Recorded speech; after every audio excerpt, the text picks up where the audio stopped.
But is it true that under the bill as introduced and what we are discussing today, is it true that if it goes through as it is, that a number of nursing homes would close in the state of Texas?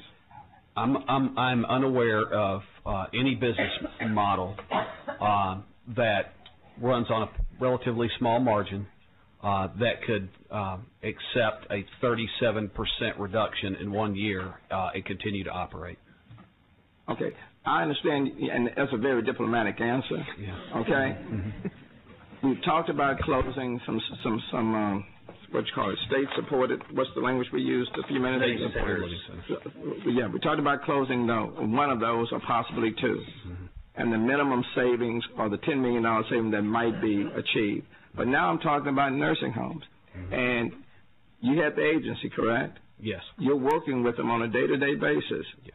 And I presume that you're talking to them. Yes. And the question that I'm asking you, because every one of us need to know, every one of these policymakers need to know, and we don't need just a diplomatic answer. I want to talk to me like I'm in my district, not a politician. Just give me a straight up Texas answer. You know, is it true that with the 37% reduction that's embedded within HB1 and what we're discussing today, will nursing homes close, some nursing homes close in the state of Texas? I think that's inevitable. Okay. Well, Chris, you're head of the agency. Yeah. Okay, you've got to give us the response as it is, whether we like it or don't like it, irrespective of who likes it or who doesn't like it. Okay? And so do you have any idea? Well, number one, nursing homes will close. Some will close if this budget goes through as it is. True or not true? I believe that to be true. Okay. Can you give us some idea of how many nursing homes will close in the state of Texas? I cannot give you an exact number. I do not know. I will say that the nursing homes that rely upon Medicaid for their reimbursement, which is most of them, will have challenges that will place their likelihood of survival at great peril. There will be if there is a 37% reduction in rates in 1 year, the likelihood of a substantial number of nursing homes, and I cannot give you a number, the likelihood of a substantial number of nursing homes being unable to operate during that period of time is very, very high. Now, you indicated earlier that there are about 55 to 60,000 residents that are in these nursing homes, correct? That is correct. Okay. Let me correct that. That is Medicaid residents in nursing facilities. Right. I got you, Medicaid residents. When some of these nursing homes close, because the people in the state of Texas need to understand that under smaller government, spending less, reducing provider rates, some nursing homes are going to close. That is a reality. Okay, when we vote on this bill, as it presently stands, we are voting to close some nursing homes in the state of Texas. Now, what happens to these people, to the elderly, to the disabled, the clientele? Where will they go when some of these nursing homes close? As head of the agency, attending to this particular population, knowing that some of the nursing homes are going to be closed, you're not in a position to tell us where these elderly individuals or the disabled, where they're going to go for the care that they need?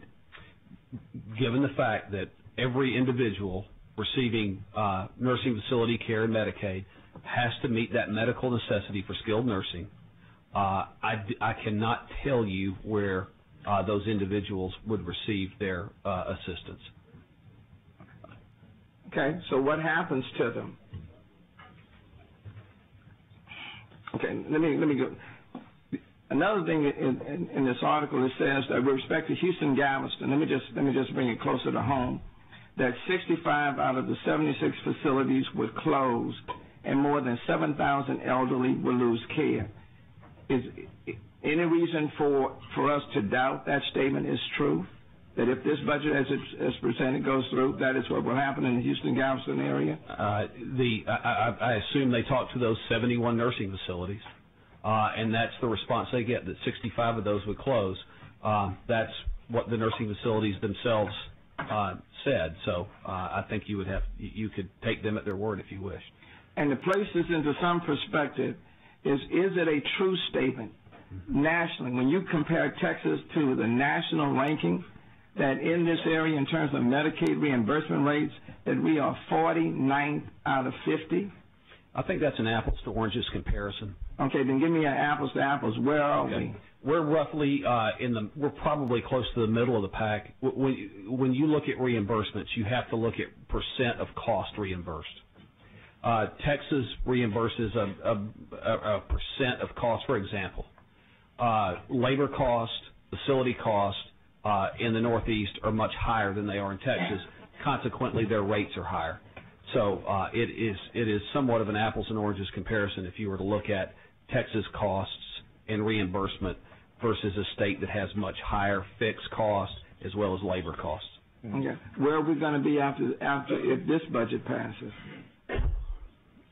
I think by comparison, with a rate reduction of 37%, I can't imagine that by any measure we wouldn't be at the bottom or very close. You will, if you'll take the time to look at the numbers and tell us where we are going to be placed in Texas if the budget that's presented before us passes, where we're going to be ranking.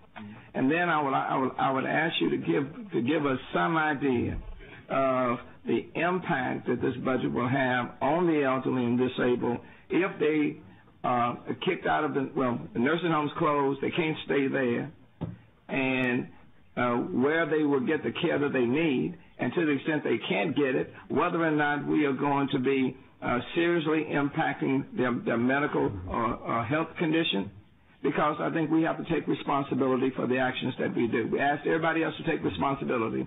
I think the legislature needs to take responsibility when through these budgetary reductions, if we're going to reduce provider rates by 37%, when we are knowingly going to be forcing nursing homes to close, and we are knowingly going to be kicking elderly and the disabled out of their nursing homes, then we need to know what the full impact will be on these individuals. That is our responsibility as policymakers, and we need to have that information before us. I would ask the agencies as they come before us, you all need to tell us what the real deal is.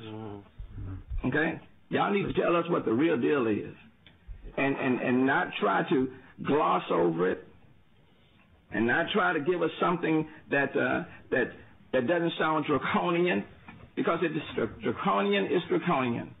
And if what we're doing is irresponsible, then we need to hear that, okay? And that's what I would ask from the agencies, not just here, but the others that will be coming. Thanks a lot, Chris.